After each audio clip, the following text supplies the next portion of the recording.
ડીસા કોંગ્રેસ પ્રદેશ સમિતિ દ્વારા ડીસા બગીચા ખાતે કાર્યક્રમ યોજાયો। કોંગ્રેસ દ્વારા સંવિધાનની પત્રિકાનું ઠેર ઠેર વિતરણ કરવામાં આવ્યું। કોંગ્રેસ પ્રદેશ સમિતિ દ્વારા જય બાપુ જય ભીમ જય સંવિધાન થીમ પર ડીસા બગીચા ખાતે એક વિશાળ કાર્યક્રમ યોજાયો। આ કાર્યક્રમનું નેતૃત્વ ડીસા વિધાનસભા ઇન્ચાર્જ બહેન લક્ષ્મીબેન કરેણે કર્યું। આ કાર્યક્રમના ભાગરૂપે બગીચા સર્કલ પર સરદાર પટેલને ફૂલહાર પહેરાવીને સંવિધાનની મહત્વતા વિશે લોકોને જાણકારી આપવામાં આવી। સાથે સાથે બજારમાં ડોર ટુ ડોર સંવિધાનની પત્રિકાઓનું વિતરણ પણ કરવામાં આવ્યું। આ કાર્યક્રમમાં મહાત્મા ગાંધી અને ડૉક્ટર બાબા સાહેબ આંબેડકરજીના યોગદાનને માન્યતા આપી તેમના અસંખ્ય યોગદાનને યાદ કરવામાં આવ્યું। તે દરમિયાન આ બે મહાનુભાવોના અપમાન પર કોંગ્રેસ દ્વારા પ્રચંડ વિરોધ નોંધાવ્યો। આ કાર્યક્રમના માધ્યમથી ભાજપ અને RSS દ્વારા લાગુ કરાયેલ નીતિઓના વિરુદ્ધ જનજાગૃતિ લાવવાનો પ્રયાસ કરવામાં આવ્યો છે। આ કાર્યક્રમમાં ડીસા શહેર કોંગ્રેસ પ્રમુખ મુકેશભાઈ સોલંકી, પ્રકાશભાઈ ભરતિયા, દેવસિંહ વાઘેલા તેમજ મહિલા કોંગ્રેસ અને અન્ય કોંગ્રેસના વિવિધ સંગઠનોના કાર્યકરો હાજર રહ્યા હતા।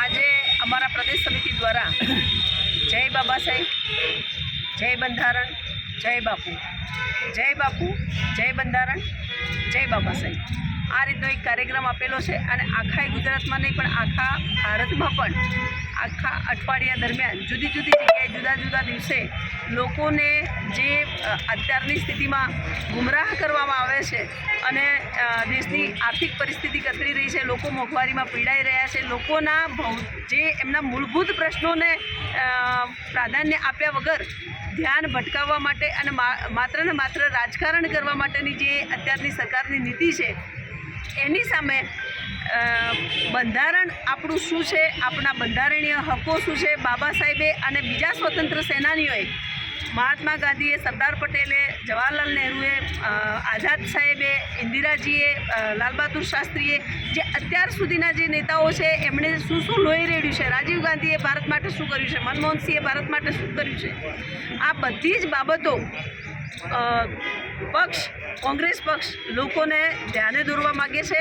વારંવાર ભાજપ અને ભાજપના નેતાઓ દ્વારા એમના ગમે તેવા ઉદ્ધત વર્તનો, ઉદ્ધત વાણીઓ અને બેફામ વાણી વિલાસના સામે આ પત્રિકા બહાર પાડીને લોકોનું ધ્યાન દોરવા માગે છે। બાબા સાહેબનું જે એમણે અપમાન કર્યું છે અને બાબા સાહેબને સાવ નગણ્ય ગણ્યા છે, બાબા સાહેબ એ અત્યારના દેવ છે, અત્યારના ભગવાન તુલ્ય છે। હા, ભગવાનને યાદ કરે નહીં, બાબા સાહેબને પણ એટલું જ સન્માન આપવું પડે એવી પરિસ્થિતિ દેશ માટેની છે।